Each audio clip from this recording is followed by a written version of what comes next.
Numerology work ही नहीं करती है। एक्चुअली इट्स एस्ट्रोन्यूमेरोलॉजी, जो कोर है वो एस्ट्रोलॉजी है। तो आप कैसे बोल सकते हैं कि जो न्यूमरोलॉजी है वो एस्ट्रोलॉजी से कनेक्टेड नहीं है? तो अगर कोई बोलता है कि मैं आपका इस डेट ऑफ बर्थ को आपको नेम करेक्शन करके देता हूँ इससे, तो वो गलत है। आपका जो नेम करेक्शन होना चाहिए वो एक्चुअली एस्ट्रोन्यूमरोलॉजी से होना चाहिए। 1 नंबर वाला तो वो 2 नंबर वाले के साथ कंफर्टेबल रहेगा, 4 नंबर वाले के साथ कंफर्टेबल है, 7 नंबर वाले के साथ कंफर्टेबल है। अगर आपका सूर्य अच्छा नहीं होगा ना तो आपको नेम फेम नहीं मिलेगा। तो आपका जो ईस्ट डायरेक्शन है वो आपका सूर्य है। सन को स्ट्रॉन्ग करने का सबसे बेस्ट होता है या तो आप आदित्य हृदय स्त्रोत पढ़िए। तो आप आपके घर में जहाँ से सूर्योदय होता है वहाँ पे तांबे के एक सूर्य आते हैं। बच्चों के लिए पूछने की इनको कॉन्फिडेंस ही नहीं है, पता चला ईस्ट डायरेक्शन भी गड़बड़ है और बच्चे का कुंडली में सूर्य खराब करे। तो लिक्विड मनी होती है चंद्रमा। डायरेक्शन की बात कर रहे हैं वास्तु की, तो जो आपका नॉर्थ ईस्ट होता है वो आपका लिक्विड मनी होता है। कि आपको लिक्विड मनी को बैलेंस करना है तो नॉर्थ ईस्ट डायरेक्शन में आपको बहते हुए पानी की तस्वीर लगानी है। राहु की जो डायरेक्शन है वो साउथ वेस्ट। आपने अगर अपना लॉकर साउथ वेस्ट में कर लिया, आपने राहु की दिशा में कर लिया, तो आपकी बरकत हो रही है ना, राहु फिर एक्टिवेट हो जाएगा ना। आप डॉलर्स में इनकम करना चाह रहे हैं, आप वेस्ट डायरेक्शन में डॉलर्स चिपका दीजिए। और कभी भी एक बात ध्यान रखिए आप लोग की, जब भी आपको कोई बड़ी डील क्रैक करनी है तो आप अपने क्लाइंट को राइट साइड में। शुक्र लग्जरी है। शुक्र अगर आपकी कुंडली में अच्छा नहीं होगा तो ना तो आपके पास में लग्जरी गाड़ियां होंगी, ना आपके पास बड़े बंगले होंगे, है ना। आप नीता अंबानी के घर से अगर तुलना करेंगे तो उनका शुक्र बहुत उच्च का है। तो स्टार्ट करते हैं आज का पॉडकास्ट और वेलकम करते हैं astronumerologist, vastu expert and astrologer Ruhi Jain ji का। हेलो मैम, वेलकम है। Thank you so much Hitesh ji. आपने टाइम निकाला, इतनी दूर से हमारे पॉडकास्ट के लिए आए। हाँ जी, सही बोला आपने। मैं बैक टू बैक ट्रैवल्स कर रही हूँ। अभी भी मैं अपने न्यूज चैनल का शूट करके और जस्ट आपके पास आई हूँ। It's very hectic actually. Yes ma'am, आपके साथ भी एक वर्ड जुड़ा हुआ न्यूमरोलॉजी भी है। यू आर एस्ट्रोलॉजर, आप सब कुछ करते हैं मेरे हिसाब से ना। हाँ, I am like complete into occult science, astrology. Actually it's astronumerology. Okay. हाँ तो मैं गलत वर्ड को यूज कर रहा हूँ। हाँ, न्यूमेरोलॉजी है, लेकिन अगर आप उसका एक लाइक एक मॉडिफाई वे में और एक प्रॉपर जाएंगे तो वो एस्ट्रोन्यूमेरोलॉजी होता है। क्योंकि जो न्यूमरोलॉजी है वो एस्ट्रोलॉजी में से निकला है, जो कोर है वो एस्ट्रोलॉजी है। तो आप न्यूमरोलॉजी करते समय एस्ट्रोलॉजी को यू कैन नॉट फॉरगेट, आप उससे भूल ही नहीं सकते हैं। क्योंकि कई लोग कहते हैं ये तो शॉर्टकट है और कई लोग कहते हैं ये तो एस्ट्रोलॉजी से कुछ लेना देना ही नहीं है, न्यूमरोलॉजी वर्क ही नहीं करती है, ये 2 नंबर्स का खेल है, नंबर्स तो हमारे से कुछ भी एस्ट्रोलॉजी से कुछ लेना देना नहीं है। तो एक्चुअल डेफिनेशन आपके अकॉर्डिंग क्या होगी? देखिए क्या है, जो लोग ऐसा बोलते हैं ना कि हमको का कुछ लेना देना नहीं है, ये रॉन्ग। क्योंकि क्या है, 1 से लेकर 9 नंबर्स हैं हमारे यूनिवर्स में और हर एक नंबर का एक प्लैनेट होता है, एक रूलिंग प्लैनेट होता है। तो आप कैसे बोल सकते हैं कि जो न्यूमरोलॉजी है वो एस्ट्रोलॉजी से कनेक्टेड नहीं है? ओके। फिर जो इतने सारे न्यूमरोलॉजिकल प्रेडिक्शंस हो रहे हैं 2025 के कि 1 नंबर वालों के लिए ऐसा रहेगा, 2 नंबर वालों के लिए ऐसा रहेगा, वो क्यों हो रहा है? उसका जो बेस है वो प्लैनेट्स है। अगर 1 नंबर है उसका रूलिंग प्लैनेट सन होता है, तो सन को मद्देनजर रखते हुए 1 नंबर वालों का प्रिडिक्शन कर दिया जाता है और जो करंट ईयर चल रहा है उसको बेस में रखते हुए। क्योंकि अगर हम 2025 की बात करते हैं तो उसका टोटल 9 होता है। एवरीबडी नोस ना, 9 नंबर को रूल करता है मंगल। सो मंगल और आप 1 नंबर का जो रूलिंग प्लैनेट है वो सूर्य, आप फिर उनको क्यों कनेक्ट करके बता रहे हैं? सो न्यूमरोलॉजी जो है वो एस्ट्रोलॉजी में से ही निकला है। एस्ट्रोलॉजी न्यूमरोलॉजी में से नहीं निकला है। अच्छा। हाँ, और जो लोग ऐसा करते हैं ना कि नहीं नहीं मतलब हम तो बस, आपने देखा होगा कि लोग बोलते हैं हम न्यूमेरोलॉजिस्ट है। एक्चुअली ये एस्ट्रो न्यूमरोलॉजिस्ट होता है ना। जैसे आपका डेट ऑफ बर्थ है जो भी है, सपोज हम मान लेते हैं 16 सितंबर 1981। आपको अगर कोई बोलता है कि मैं आपका इस डेट ऑफ बर्थ को आपको नेम करेक्शन करके देता हूँ इससे, तो वो गलत है। क्या? आपका जो नेम करेक्शन होना चाहिए वो एक्चुअली एस्ट्रो न्यूमरोलॉजी से होना चाहिए। उसके लिए हमको क्या होता है ना, आपका डिटेल्स चाहिए डेट ऑफ बर्थ का, उसके साथ साथ हमको आपकी कुंडली भी चाहिए होती है, आपका हॉरोस्कोप भी चाहिए होता है। उसके बेसिस पे फिर आप, जैसे आपका नाम क्या है? हितेश। हितेश का अगर मुझे नेम करेक्शन करना है तो मुझे हितेश का डेट ऑफ बर्थ और हितेश की कुंडली चाहिए। उसके बाद मैं उसको देख के आपका नेम करेक्शन करूंगी कि हितेश की कुंडली में अगर मैं सन 1 नंबर ऐड कर रही हूँ, तो एक नंबर जो है, अगर आपकी एक नंबर का ऑनर है वो सूर्य है, तो आपकी कुंडली में सूर्य किस पोजीशन पे है, तो मैं उस अल्फाबेट को आपके नाम में ऐड करूं क्या नहीं करूं, उसका आपकी कुंडली में कुछ नेगेटिव इम्पैक्ट तो नहीं पड़ेगा। ओके, तो बस ये डिपेंड नहीं करता कि 1 to 9 नंबर ही एक मूलांक निकाला उससे नेम करेक्शन हो। ये इतना इजी नहीं, एक्चुअली लोगों को पता ही नहीं है हितेश जी, लोगों को जानकारी ही नहीं है कि ये जितने बड़े बड़े न्यूमरोलॉजिस्ट हैं, एस्ट्रो न्यूमरोलॉजिस्ट हैं, Yes. वो इसी मेथड से करते हैं। और अगर आप इस मेथड से अपना नेम करेक्शन करवाते हैं, अपना सिग्नेचर करेक्शन करवाते हैं, वो एक्चुअली वर्क करता है, वो एक्चुअली आपको उसके रिजल्ट मिलते हैं। Okay. अगर आधा अधूरा आप करवाएंगे तो उसके बाद आपको लगेगा अरे यार मैंने तो न्यूमरोलॉजी करवाई थी, मैंने नेम करेक्शन करा था, लेकिन उसका रिजल्ट क्यों नहीं मिला। रिजल्ट इसलिए नहीं मिला क्योंकि उन्होंने आपकी कुंडली को छोड़ दिया, आपके डेट ऑफ बर्थ से आपका लाइफ पाथ नंबर निकाला, आपका डेस्टिनी नंबर निकाला और आपके नाम को करेक्ट करके दे दिया कि ये आपका लाइफ पाथ नंबर सपोज 6 है, आपका डेस्टिनी नंबर 3 है, तो मैंने हितेश के नाम को लाके 5 पे ऐड कर दिया। क्यों किया? अब आप 5 नंबर का जो रूलिंग प्लैनेट है वो बुध है, तो आप एक बार उसको भी तो देखो कि आपकी कुंडली में बुध की पोजीशन कैसी है। सो मेरा कहने का मतलब ये कि अगर किसी को भी न्यूमरोलॉजी करवानी है, so always go ahead with astro numerology. Numerology अकेला कोई न्यूमरोलॉजी अकेला नहीं होता है, specially when it comes to name correction, signature correction, obviously. क्योंकि बिकॉज अगर हम न्यूमरोलॉजी के अकॉर्डिंग चलें तो सिर्फ डेट ऑफ बर्थ को ही कैलकुलेट करते हैं, हाँ, टाइम से कुछ लेना देना नहीं है। हाँ, नहीं, टाइम से कोई लेना देना नहीं है। और जब आप हॉरोस्कोप निकालते हैं तो आपको ऑब्वियस सी बात है उसके लिए आपका डेट ऑफ बर्थ, आपका टाइम और आपका बर्थ प्लेस का रिक्वायरमेंट होता है। उसके बाद हमारे पास में किसी भी इंसान की कुंडली निकल के आए, ऐसे तो हॉरोस्कोप में बहुत सारे कॉम्बिनेशन बहुत सारे कॉम्बिनेशन बट होते हैं। न्यूमरोलॉजी में तो 9 ही रहते हैं, तो सबका जैसे कैरेक्टर ऑलमोस्ट जैसे 9 पार्ट में डिवाइड हो गया। हाँ, कुछ जैसे 10 करोड़ लोग हैं हम सपोज करें, तो 1-1 करोड़ का सेम कैरेक्टर ही रहेगा। नहीं, लेकिन आप ये भी तो देखिए ना कि आपका डेट ऑफ बर्थ हर किसी का अलग है, आपका अलग है, मेरा अलग है, Okay. आपकी कुंडली अलग है, मेरी कुंडली अलग है।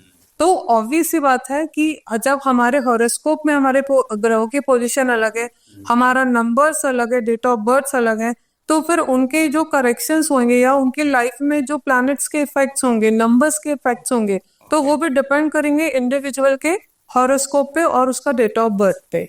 तो बहुत बड़ा कनेक्शन है। हाँ, ये बहुत बड़ा सोल्यूशन। हाँ, ये ऐसे नहीं होता है, और क्योंकि इसके लिए नॉलेज की जरूरत पड़ती है, जो अमूमन लोगों को इतना जानकारी होती नहीं है।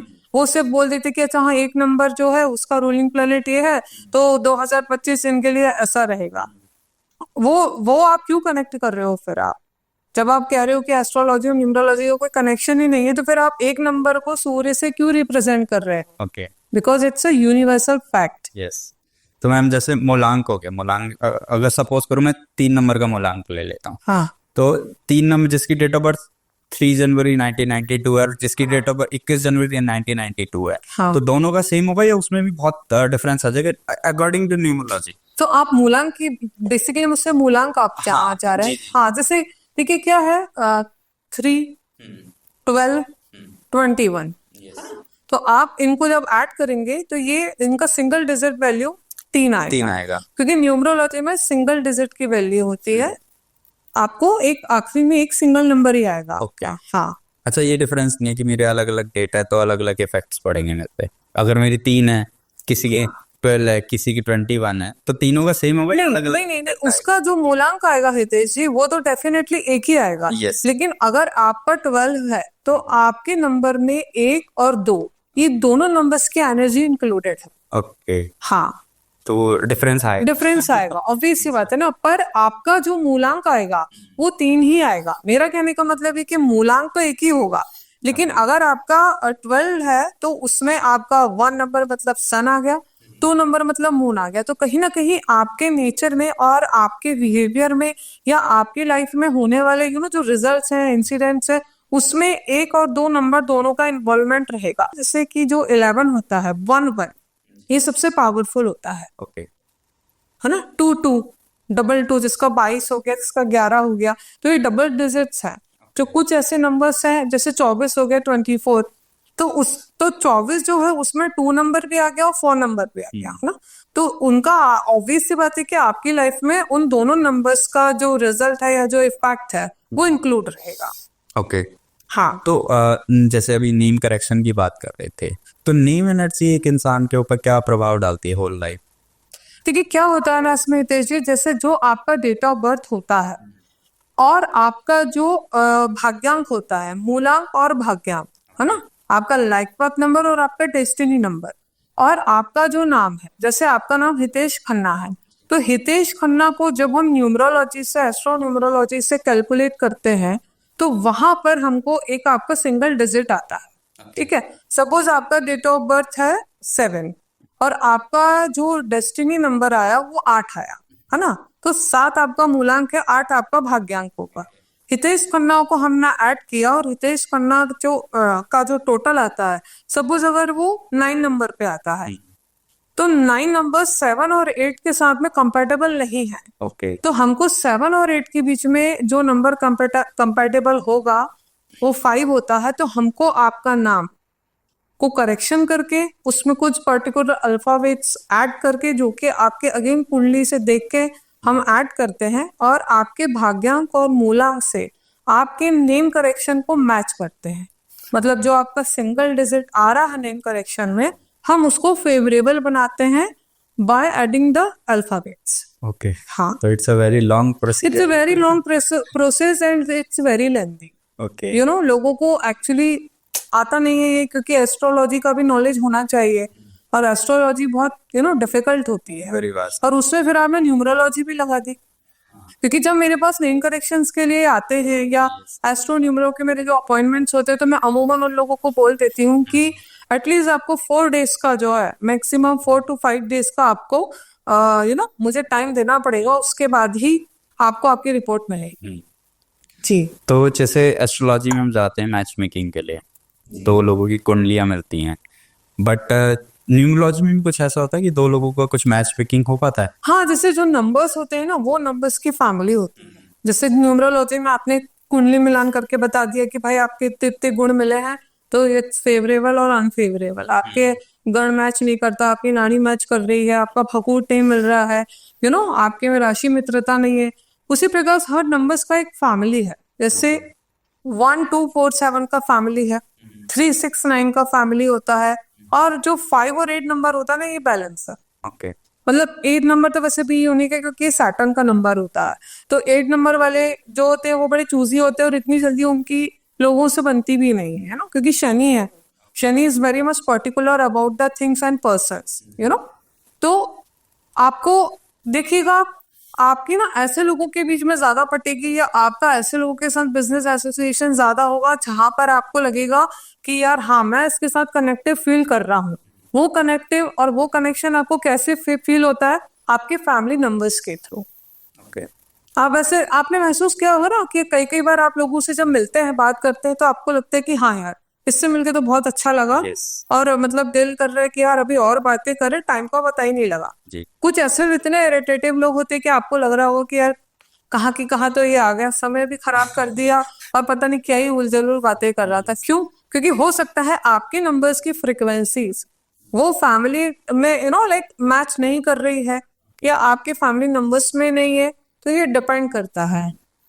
तो जैसे जो हमारी अभी ऑडियंस देख रही है, हाँ। तो उनको भी इंटरेस्ट आएगा रिगार्डिंग मैच मेकिंग, और अगर कोई रिलेशनशिप के लिए जा रहा है या हाँ। न्यू मैरिज के लिए जा रहा है, तो उसको उन कौन से बेस्ट नंबर्स रहते हैं, क्या कॉम्बिनेशन देख के हमें चलना चाहिए? आपके अकॉर्डिंग कौन कौन से नंबर को हमें देखना चाहिए? देखिए, जैसे अगर 1 नंबर वाला है तो वो 1 2 4 7 ओके। इनको देख सकता है वो। ओके। पर भाग्यांक मूलांक क्या? आई मैं सिर्फ मूलांक से चल रही हूँ। ओके। ओके। तो मूलांक से चल रही है कि जैसे सपोज अगर सामने वाले का नंबर 1 है, अगर आप 2 नंबर वाले से शादी करते हैं तो वो आपके लिए ठीक होगा। बट अगेन ना, कुंडली दिखाना जरूरी है, नहीं तो ऑडियंस इस चीज को पकड़ ना ले, अरे आपने तो बोला था तो हम तो बस इसको ही फॉलो कर रहे हैं। तो अगर जैसे किसी का सपोज जो 1 नंबर वाला है, तो वो 2 नंबर वाले के साथ कंफर्टेबल रहेगा, 4 नंबर वाले के साथ कंफर्टेबल है, 7 नंबर वाले के साथ कंफर्टेबल है। और मैंने अपनी प्रैक्टिकल लाइफ में ऐसे लोग देखे हैं जिनकी फैमिली में इन्हीं के इर्द गिर्द लोग रहते हैं और उनकी उनसे बनती भी है। कई बार आपने देखा होगा ना कि किसी की पापा से ज्यादा बनती है, किसी की मम्मी से ज्यादा बनती है, तो आप इनमें देखेंगे कि कहीं ना कहीं इसमें नंबर्स भी इंक्लूड रहते हैं और उनका भी अहम रोल रहता है। अब जैसे 369 है, तो 369 में भी आप देखेंगे कि अगर 3 नंबर का कोई बंदा है या बंदी है तो वो 6 वाले के साथ कंफर्टेबल है, 9 वाले के साथ कंफर्टेबल होगा। Same goes with 6 and 9 also, है ना। 5 नंबर जो होता है वो बुध का होता है, तो 5 नंबर की जो कंपैटिबिलिटी होती है वो 1 नंबर वाले के साथ भी होती है, यस 8 नंबर वाले के साथ भी होती है, और उसके साथ साथ जो 3 नंबर होते हैं, तो कई बार 5 नंबर की जो कंपैटिबिलिटी होती है वो 3 नंबर वाले के साथ भी होती है। मतलब ऐसे लोग अगर मैरिज के रिलेटेड कोई प्रपोजल्स आ रहे हैं, सो ये लोग सोच सकते हैं फिर अगेन कुंडली मिल के। ओके।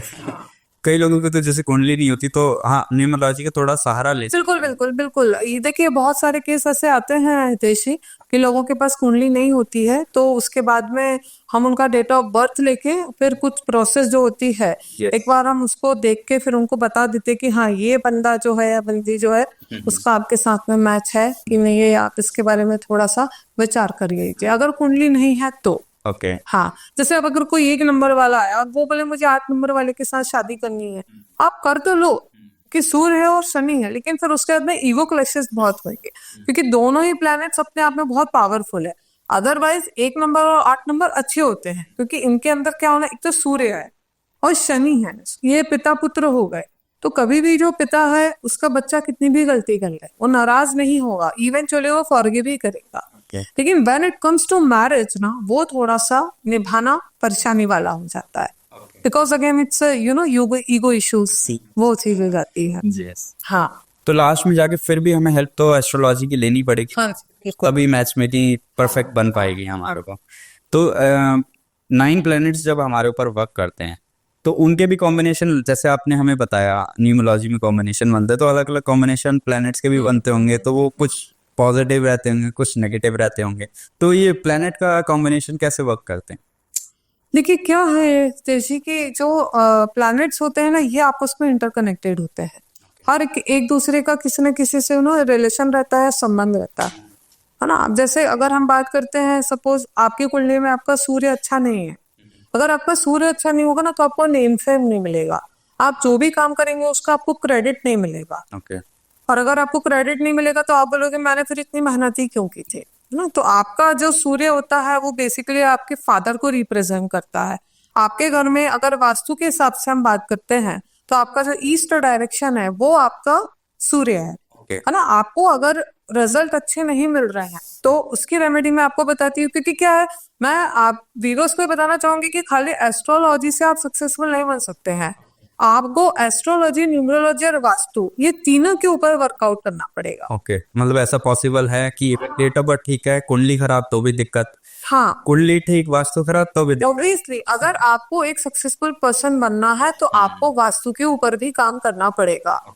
तो अगर आप पब्लिक फील्ड में हैं, आप अगर नेटवर्किंग में हैं, आप अगर पॉलिटिशियन हैं, तो आपको हिसाब से आपको पहली बात तो ये कि आपको सन को स्ट्रॉन्ग करना, सन को स्ट्रॉन्ग करने का सबसे बेस्ट होता है या तो आप आदित्य हृदय स्त्रोत पढ़िए, और आप अगर कोई पॉलिटिशियन है और आपके घर का ईस्ट डायरेक्शन खराब है तो आप आपके घर में जहाँ से सूर्योदय होता है वहां पे तांबे के एक सूर्य आते हैं, तांबे के सूर्य को आप रविवार के दिन उगते सूरज में 7-8 बजे नहीं लगाना। उगता सूरज मतलब आप समझ रहे हैं ना कि जो 6 बजे से जब हमारा सनराइज होता है ऑरेंज कलर, ऑरेंज कलर का, उस समय आपको स्नान करके उस पे दिया बत्ती करके आप जो सन लाएंगे, उसके बाद में आपको मुहूर्त पे आपके जो घर है, आपका जो एंट्रेंस है, आपके एंट्रेंस से कम वो 8 फीट ऊपर होना चाहिए, वहां पे आपको वो सूर्य यंत्र प्लेस करना है। और हर रविवार को अगर हो सकता है तो उसमें आपको ओम गृणी सूर्याय नमः का आप वहां पर सूर्य को देखते हुए आप जाप करें और उसको आप दिया बत्ती करें, मतलब उसको आपको समय समय पे चार्ज करना है। तो आप देखेंगे कि आपका सन डेफिनेटली इम्प्रूव होगा। आप अगर पॉलिटिशियंस हैं तो आपके लिए सोने पे सुहागा वाली चीज है।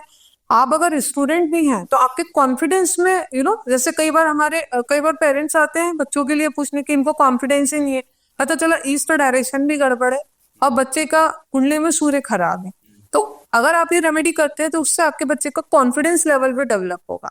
ओके पढ़ाई में उसका मन लगेगा। देखिए अगर आत्मविश्वास नहीं होगा ना तो आप कुछ भी नहीं कर पाएंगे। ओके तो ये रेमेडी होती है सूर्य को स्ट्रॉन्ग करने की। ओके। और कैसे हम देख सकते हैं कि हमारा ईस्ट डायरेक्शन खराब है, कैसे पता चलेगा हमें? देखिए पहले तो आप उसमें ये देखेंगे कि जैसे कि मैंने आपको बताया कि अगर आपका ईस्ट डायरेक्शन अच्छा नहीं है ना तो आपके घर में एक तो नेम फेम नहीं होगा।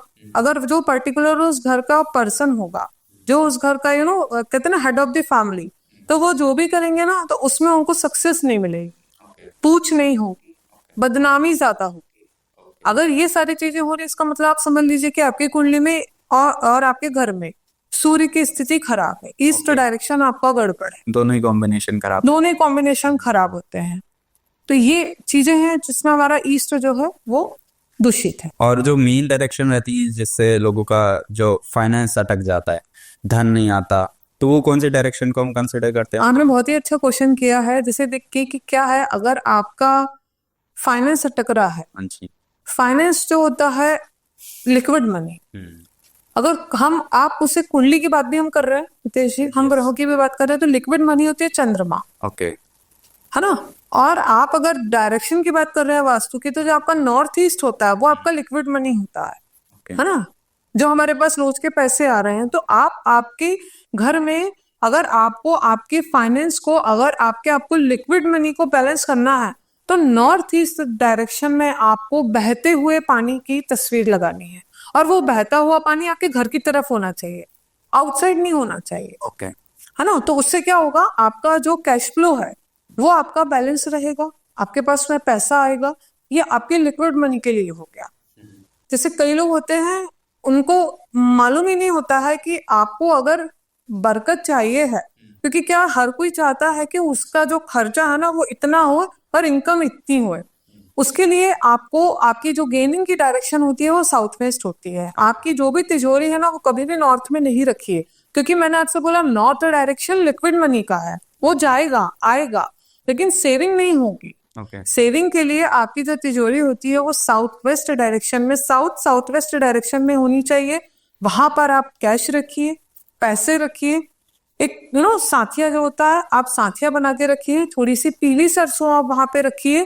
और कभी भी उस जगह को आपको खाली नहीं रखना है। 500 दो बड़े नोट्स होते हैं, 500 की गड्डी हो गई या 100 रुपए की गड्डी हो गई, थोड़ा ना थोड़ा आपको बड़ा पैसा या सोना आपको उस साउथ वेस्ट के डायरेक्शन में रखना है।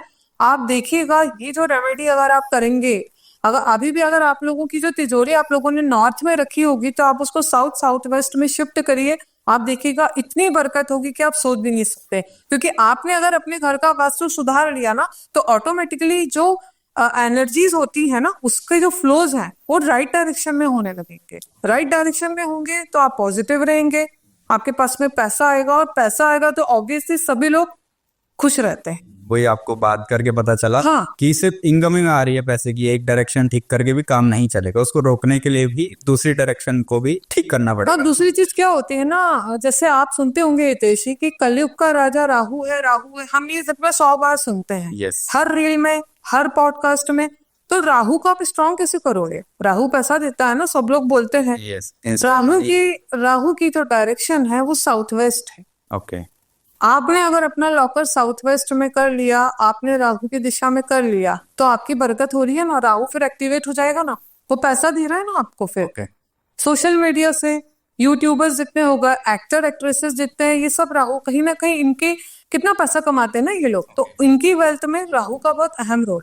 तो अगर हम राहु को वास्तु के अकॉर्डिंग ठीक करेंगे तो कुंडली में भी हाँ, आपका positivity साउथ वेस्ट में आप तिजोरी रखिए। साउथ वेस्ट आपका एकदम साफ सुथरा होना चाहिए, और आप वहां पर मोर पंख रख सकते हैं। आपके साउथ वेस्ट में अगर आपको समाज में बहुत ऊंचा दर्जा चाहिए, अगर आप चाहते हैं कि आप किसी कंपनी के सीईओ बन जाए, या आपके पास में बहुत सारा वेल्थ हो, तो उसके लिए आप आपके घर पे साउथ वेस्ट में लाल रंग का झंडा जरूर टांगे। ओके हाँ, तो ये जो हमारे रेमेडी है, ये आपने जो बोला कि इससे क्या होता है ना, एक चीज और बताना मैं भूल गई कि इससे आपका कर्जा समाप्त होने लगता है। ओके हाँ, अगर आपकी तिजोरी आप साउथ वेस्ट में बना रहे हैं तो इससे आपका कर्जा धीरे धीरे खत्म होगा। कर्जा क्यों खत्म होगा? क्योंकि आपकी इनकम बढ़ जाएगी ना, धीरे धीरे आपके डेब्ट्स जो हैं वो क्लियर होते जाएंगे। उसके अलावा मैं एक चीज और आपको बताती हूँ दर्शकों, कि अगर आप लोगों की लाइफ में आप कर्जे से परेशान हैं, या राहु की महादशा चल रही है, राहु की अंतर्दशा चल रही है, राहु अच्छे रिजल्ट नहीं दे रहा है, 8वें घर का राहु उतना अच्छा नहीं होता है ना, चौथे घर का राहु जो है वो उतना अच्छा नहीं होता है, 12वें घर का राहु भी थोड़ी दिक्कत देता है। ऐसे लोगों को क्या करना चाहिए, एक श्रीफल लें, जो गीला नारियल होता है ना, गीला नारियल, उसको 2 टुकड़े कर लें, उसमें चीनी भर दें और उसको बंद करके, मतलब उस एक दूसरे से जोड़ के जमीन में गड्ढा खोद के उस नारियल को नीचे दबा दें। ओके जैसे जैसे वो जो चींटियां हैं वो चीनियां खाएंगी, अंदर के जमीन के जो कीड़े हैं वो जैसे जैसे चींटियों नारियल खाते जाएंगे, आपका कर्जा धीरे धीरे करके उतरता जाएगा। ओके आप देखेंगे कि आपका इनकम कैसे बढ़ रहा है, क्योंकि आप आपके राहु की रेमेडी करके राहु के जो दुष्प्रभाव हैं या जो राहु के बैड रिजल्ट्स हैं आप उनको बैलेंस कर रहे हैं। और देखिए क्या है, जमीन में आप गाड़ रहे हैं ना, तो चींटी तो बेचारी इतना सही खाएगी, तो वो धीरे धीरे खाएगी ना। कोई भी चीज का जो रिजल्ट होता है ना वो ओवरनाइट नहीं होता, चमत्कार नहीं होता है। आपके ग्रह सुधरेंगे, आप मेहनत करेंगे, एफर्ट्स लगाएंगे, सही टाइम पे सही डायरेक्शन पे आप सही डिसीजन लेंगे, तो वही चीज होती है एस्ट्रोलॉजी में भी और आपकी रेमेडीज में भी, वही आपके टाइम को बदलती है। तो ये राहु की सबसे अच्छी रेमेडी है, कर्जा उतारने की भी सबसे अच्छी रेमेडी है। बट ये डायरेक्शन तो कैश फ्लो की थी, और कैश फ्लो ज्यादातर आता है बिजनेसमैन के पास। बट बिजनेसमैन अपने बिजनेस को कैसे ग्रो करे, कौन से डायरेक्शन को अपने एनहेंस करे, कौन से प्लैनेट को अच्छा करे कि उसको बिजनेस की ग्रोथ होती जाए। देखिए हितेश जी, क्या है, जैसे अगर हम एस्ट्रोलॉजी की बात करते हैं तो उसमें जो बुध ग्रह होता है वो आपका बिजनेस का कारक होता है ना, आपकी कम्युनिकेशन स्किल का कारक होता है, आपकी कन्विंसिंग पावर का कारक होता है, आपके व्यापार का कारक होता है। आपकी कुंडली में बुध कितनी अच्छी पोजीशन पे है, कौन से ग्रह में है, वो स्थिति आपकी डिसाइड करती है कि आप बिजनेस से कितना पैसा कमाएंगे। आपका साल का टर्नओवर है 100 करोड़ रहेगा या आपका साल का टर्नओवर 50 लाख रहेगा, ये आपकी कुंडली में बुध ग्रह डिसाइड करता है ना। तो और अगर हम वास्तु की बात करते हैं तो वास्तु में जो वेस्ट डायरेक्शन है वो आपको पैसा देती है। आपको अगर बॉस बनना है, आपको अगर पैसा कमाना है, आपको उस मकाम पे पहुंचना है कि आपको लगे कि हाँ मैंने अपनी लाइफ में कुछ किया है, तो उसके लिए आप जब भी बैठे तो आप वेस्ट की तरफ, आपका जो कुर्सी है, आपका जो ऑफिस में आपका जो चेयर होना चाहिए वो वेस्ट में होना चाहिए और आपका फेस ईस्ट में होना चाहिए, क्योंकि जो वेस्ट होता है ना वो गेन करता है। ओके वो आपकी लाइफ में आपको वो सारी चीजें देगा जो आप चाहते हैं। अगर आप चाह रहे हैं कि आपका दुबई में कोई घर हो तो आपके वेस्ट डायरेक्शन में आपका जो जैसा आपका हाउस आप चाह रहे हैं वो इमेजिन करके या उसका जो पोस्टर है आप उस डायरेक्शन में लगा दीजिए। आप डॉलर्स में इनकम करना चाह रहे हैं, आप वेस्ट डायरेक्शन में डॉलर्स चिपका दीजिए। ओके हाँ, उससे क्या होगा ना, आपके पास में आपका मैनिफेस्टेशन है वो कि मैं ये चीज चाहता हूँ, और वेस्ट डायरेक्शन जो है वो आपको देना चाहता है, तो माइनस माइनस प्लस हो गया ना, मतलब 1 और 1 11 हो गया कि आप जो चाह रहे हैं आप उस डायरेक्शन में उस चीज के लिए मैनिफेस्ट कर रहे हैं। और ऑब्वियस सी बात है, जब आप राइट डायरेक्शन में राइट चीज मैनिफेस्ट करेंगे ना तो आपके एफर्ट्स और अपॉर्चुनिटी आपको वैसी ही आएगी। ओके तो मेरा सभी लोगों को ये सजेशन है, मेरा खुद का जो ऑफिस है उसमें जो मेरा डायरेक्शन है ना वो वेस्ट में ही मेरा चेयर होता है और मैं ईस्ट डायरेक्शन में सामने फेस करके बैठती हूँ। और जो चीज आपको चाहिए आप आपके टेबल पे रखिए। आपको पैसा चाहिए है, आपको वर्ल्ड टूर चाहिए है, आपको जहाँ जो चीज आपकी रिक्वायरमेंट है, जो आपकी प्रायोरिटीज है, आप उसको वेस्ट डायरेक्शन में रखिए। आप देखिएगा कि आपका जो क्लाइंट है, आपका कन्विंसिंग पावर बढ़ जाएगा, वो आपको मना ही नहीं कर पाएगा। ओके और कभी भी एक बात ध्यान रखिए आप लोग कि जब भी आपको कोई बड़ी डील क्रैक करनी है तो आप अपने क्लाइंट को राइट साइड में बिठाइए, ओके वो कभी मना नहीं कर पाएगा। Right side in the sense सामने। No no, right hand side. Okay जैसे मैं बैठी तो मेरे राइट हैंड साइड में सामने वाला बैठना चाहिए जिसको मुझे डील क्रैक करवानी है। ओके तो ये था हमारा वेस्ट डायरेक्शन के बारे में वास्तु के हिसाब से।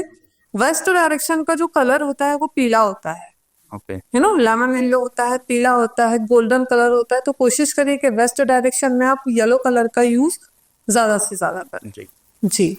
अब उसके साथ जो नेक्स्ट हमारा प्लेनेट आता है वो गुरु आता है। अब आप बोलेंगे गुरु की दिशा कौन सी है, तो गुरु हमारे कुंडली में या हमारे एस्ट्रोलॉजी में सर्वोपरि ग्रह माना जाता है। है ना। अगर आपकी कुंडली में गुरु स्ट्रांग नहीं होगा तो आपकी मैरिड लाइफ अफेक्टेड होगी, आपकी शादी में प्रॉब्लम आएगी, और आपके पास है ना कैश फ्लो इजी नहीं हो पाएगा। आपका कर्जा, देखिए लोन सभी लोग लेते हैं लेकिन उतार वही पाता है जिसका गुरु अच्छा होता है। अगर आपकी कुंडली में गुरु अच्छा नहीं होगा तो आप कभी भी लोन नहीं उतार पाएंगे।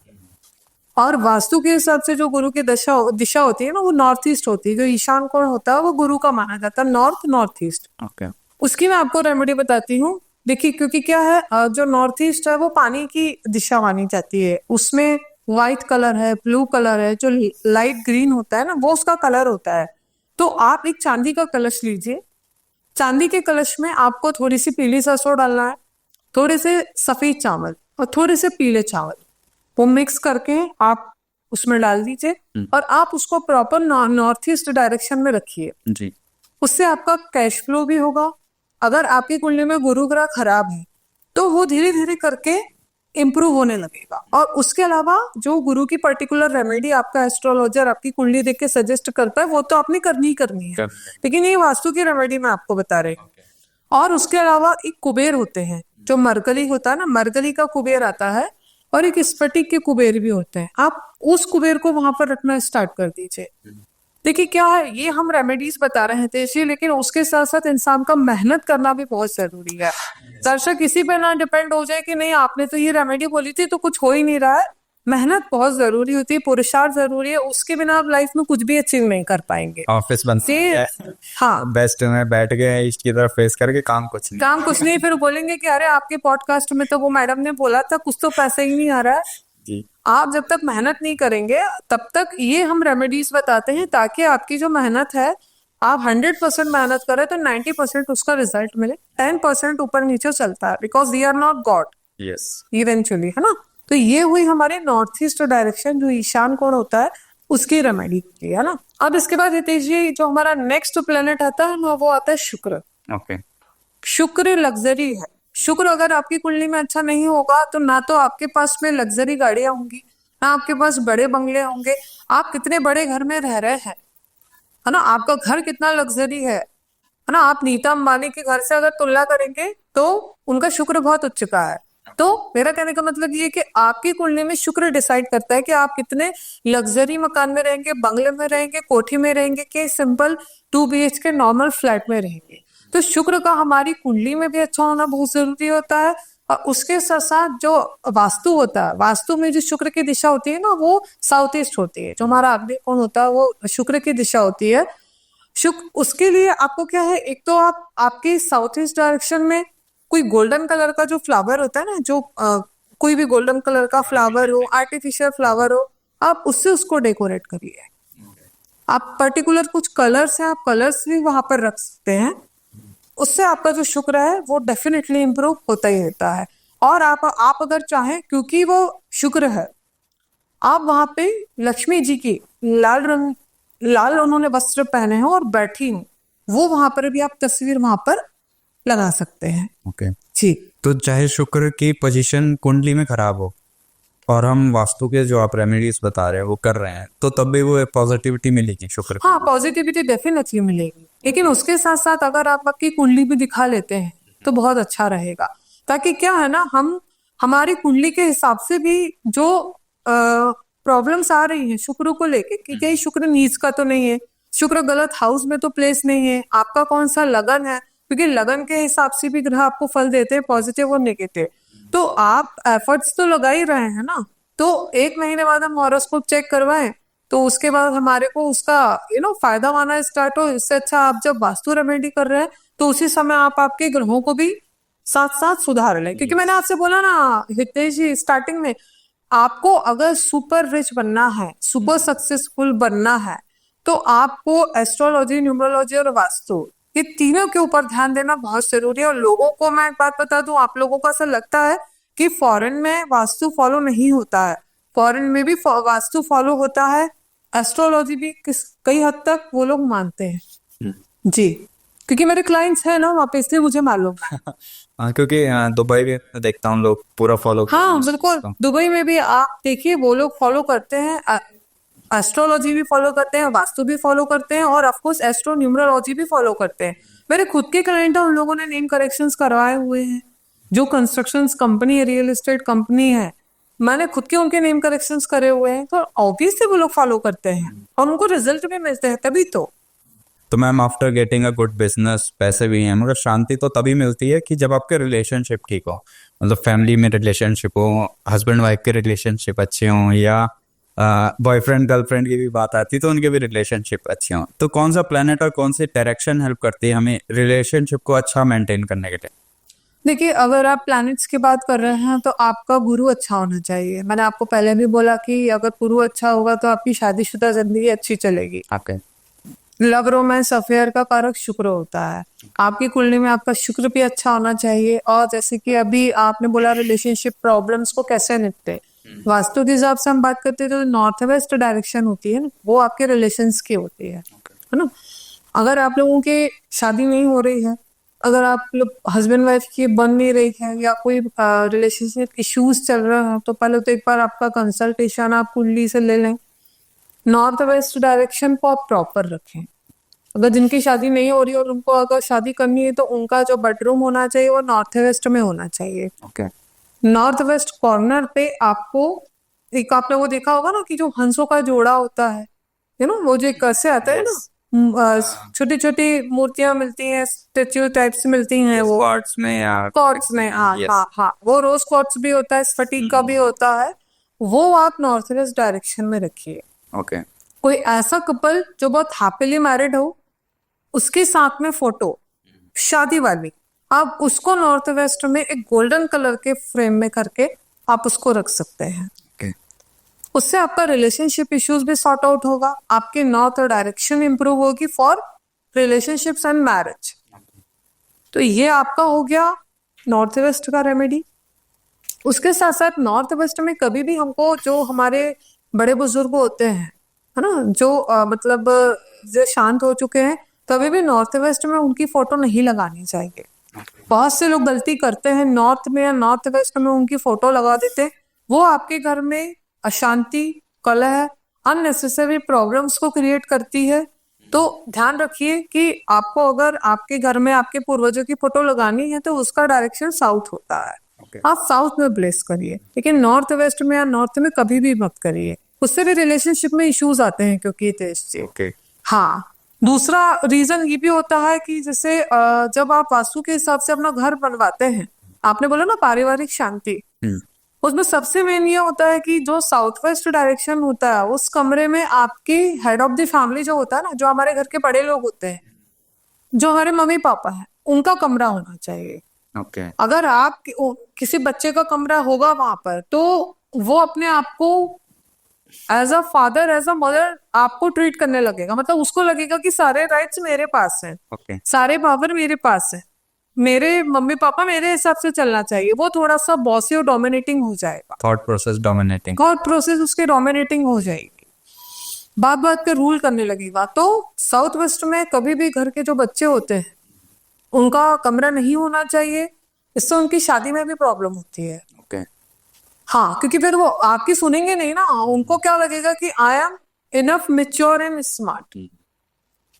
उसी प्रकार से, क्योंकि हम घर की शांति की बात कर रहे हैं, तो आपके नॉर्थ ईस्ट में भी किचन नहीं होना चाहिए। अगर आपके नॉर्थ ईस्ट में किचन है तो आपके घर में आपके बच्चों की शादी नहीं होगी, कुछ ना कुछ प्रॉब्लम्स आपकी आती ही रहेगी।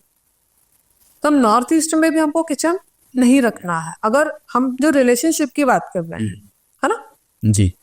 ये चीज है हितेश। ओके। एंड लास्ट, जब पैसे भी आ गए, रिलेशनशिप भी ठीक हो गए, घर खुश भी चल रहा है, तो लास्ट में थोड़ी बहुत लोगों को प्रॉब्लम होती है हेल्थ रिलेटेड इश्यूज की। हाँ, फीमेल्स को हो जाती है, घर के बच्चों को हो जाती है, ये बड़े बुजुर्गों को, मतलब कुछ ना कुछ बैक टू बैक लगा रहता है, कुछ ना बिल्कुल कुछ। बिल्कुल। तो उसमें कौन सी डायरेक्शन बड़ा रोल प्ले करती है, कौन सा प्लैनेट बड़ा रोल प्ले करता है?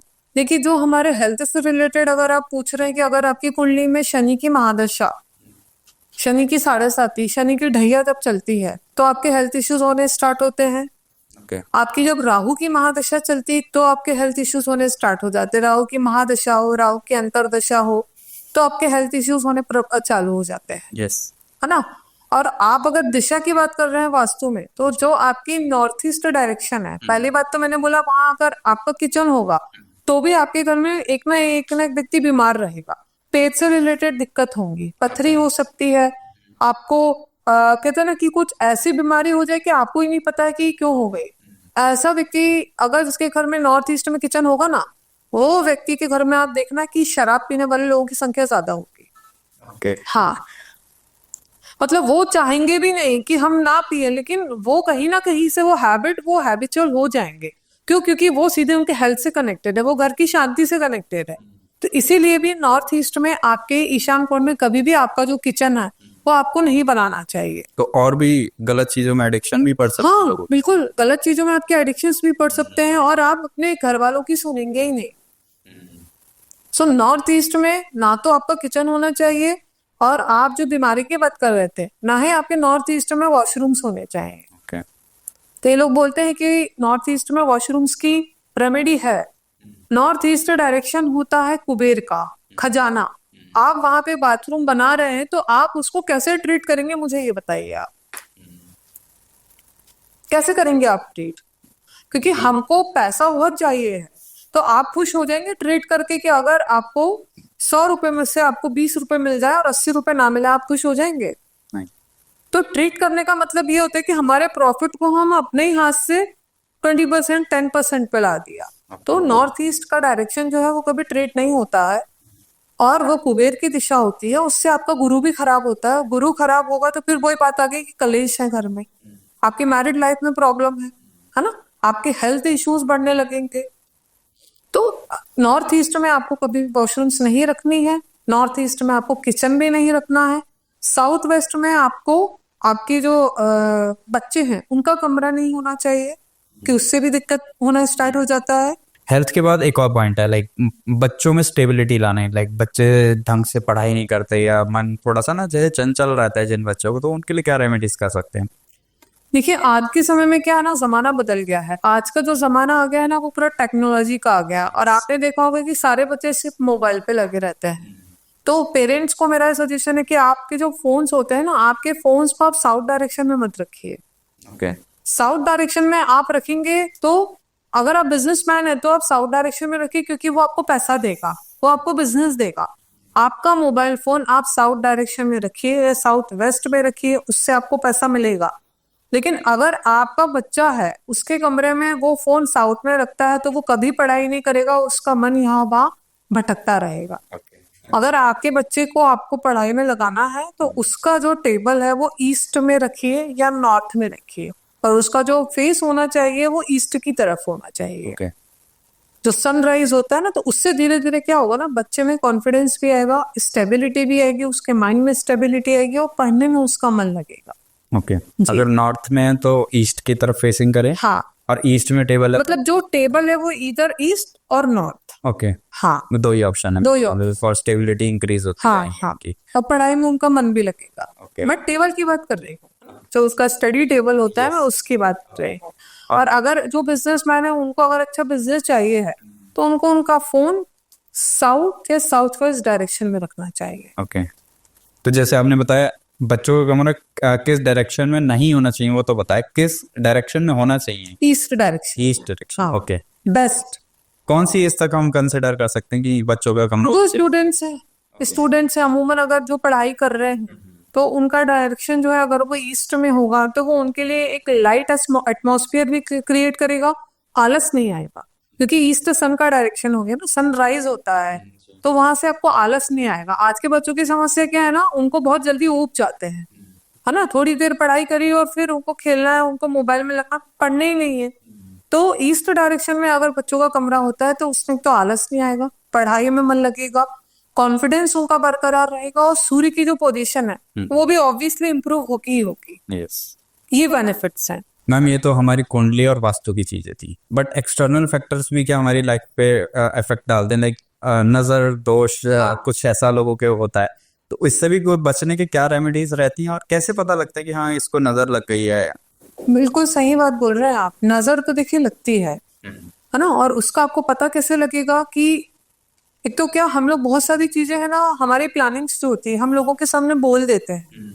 जरूरी नहीं कि जो आपकी हाँ में हाँ मिला रहा है, आपकी तारीफ कर रहा है, वो आपके लिए अच्छा ही सोच रहा हो, वो आपका वेल विशर ही हो, है ना। तो वो जब उनकी जो नजर अटकती है ना, तो आपके बनते हुए काम रुक जाएंगे, आपको हैवीनेस लगने लगेगा, ओके है ना। आपको ऐसा लगेगा कि यार मुझे पूरे टाइम ना ड्राउजीनेस क्यों लग रहा है, चिड़चिड़ापन आने लगता है। तो उसके तो थॉट प्रोसेस से भी हाँ ऑब्वियसली। ओके तो ये नजर तो लगती है, आपके काम ही नहीं होंगे। तो एक तो आप अपनी प्लानिंग कभी भी किसी को बताइए मत अंटिल वो पूरी ना हो जाए। और अगर आपको ऐसा लग रहा है कि आपको नजर लगी है, तो मेरा ये सभी को एक बहुत अच्छी रेमेडी बताती हूँ। आपके घर का जितना स्क्वायर फीट है, जितना बड़ा एरिया है, उस हिसाब से जो फिटकरी होती है, फिटकरी को आप आपके घर के मेन एंट्रेंस पे रखिए, ओके जहां से वो लोगों को विजिबल हुए, है ना।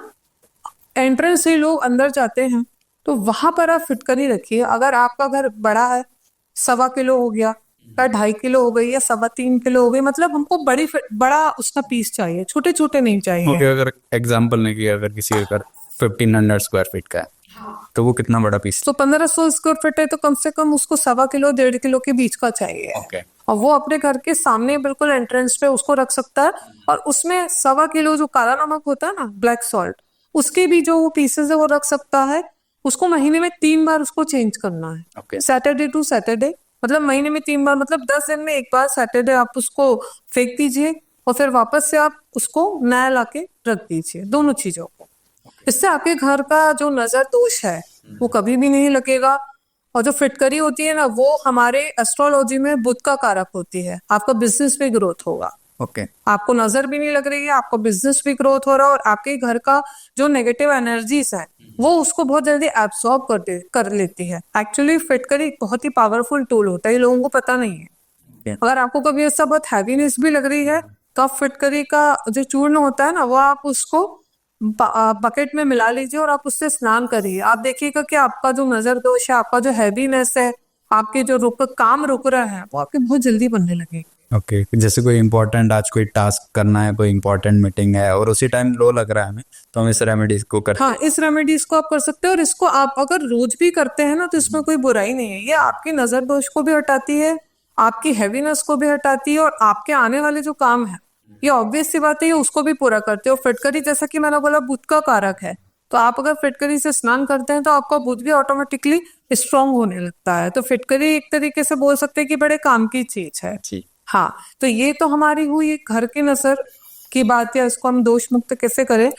अब जैसे कई लोग आते हैं जिनके बच्चों को बहुत नजर लगती है, तो अगर आपके बच्चे को नजर लग रही है, वो बार बार किसी भी चीज के लिए आपको मना कर रहा है, चिड़चिड़ कर रहा है, उसका पढ़ाई में मन नहीं लग रहा है, या लगातार रो रहा है, उदास बैठा हुआ है, गुमसुम है, तो उसकी नजर उतारने के लिए मैं आपको बताती हूँ। आपको 7 लौंग लेना है, 1 चम्मच राई लेना है, 1 चम्मच नमक लेना है, और आपको थोड़ी सी फिटकरी के टुकड़े लेने हैं। उसके ऊपर से आपको 7 बार क्लॉकवाइज घुमाना है, 1 बार एंटी क्लॉकवाइज करना है, और फिर उसको आपको एक किसी भी बर्तन में रख के एक कपूर का टुकड़ा डाल के आपको उसको सारी चीजों को जला देना। मैम जैसे आपने फिटकरी वाला रेमेडी बताया घर के लिए, तो एज यूजुअल हम फैक्ट्री ऑफिस में भी उसको कर सकते हाँ जी, बिल्कुल कर सकते हैं। मैं तो जब वास्तु विजिट के लिए जाती हूँ, तो मेरी तो ये सबसे पहली रेमेडी होती है। हैं? ओके लेकिन फैक्ट्री का एरिया बड़ा होता है, वहां पे लोग ज्यादा होते हैं, तो वहां पे आप ही श्योर हो जाइए कि आपको बड़ा पीस लगेगा, ज्यादा फिटकरी आपको क्वांटिटी वाइज रखनी पड़ेगी। तो thank you so much ma'am, आज आपने सारे ना डाउट्स वर्ड्स ही अलग कर दी, लाइक न्यूमरोलॉजी तो वर्ड ही नहीं था, एस्ट्रोनोलॉजी कॉम्बिनेशन बिटवीन, मतलब ये तो बहुत ही जरूरी बताया। तीनों चीजों का कॉम्बिनेशन देखना ही देखना है, एस्ट्रोलॉजी भी करनी है, न्यूमरोलॉजी भी करनी है, वास्तु भी करना है, तीनों चीजें कर रहे हैं तो जाके हमें लाइफ में जो हम रिजल्ट चाहते हैं, सक्सेस चाहते हैं, तो जाके मिल पाएगी हमें। और आज आपने देखा होगा कि आज हमने एक स्पेशल चीज व्यूअर्स को दी है, हमारे प्लैनेट्स और हमारे घर में वास्तु का डायरेक्शन और उसके उपाय, कनेक्शन बताया, कनेक्शंस बताए, एक्चुअल मतलब एक रीजन बताया कि अगर ये डायरेक्शन खराब है तो क्यों ऐसा हो रहा है, और हम उसको कैसे उपाय करके ठीक कर सकते हैं। Yes thank you so much, बहुत अच्छा लगा आप इतनी दूर से आए, आपने ऑडियंस को बहुत कुछ बताया। जी जी जी, धन्यवाद।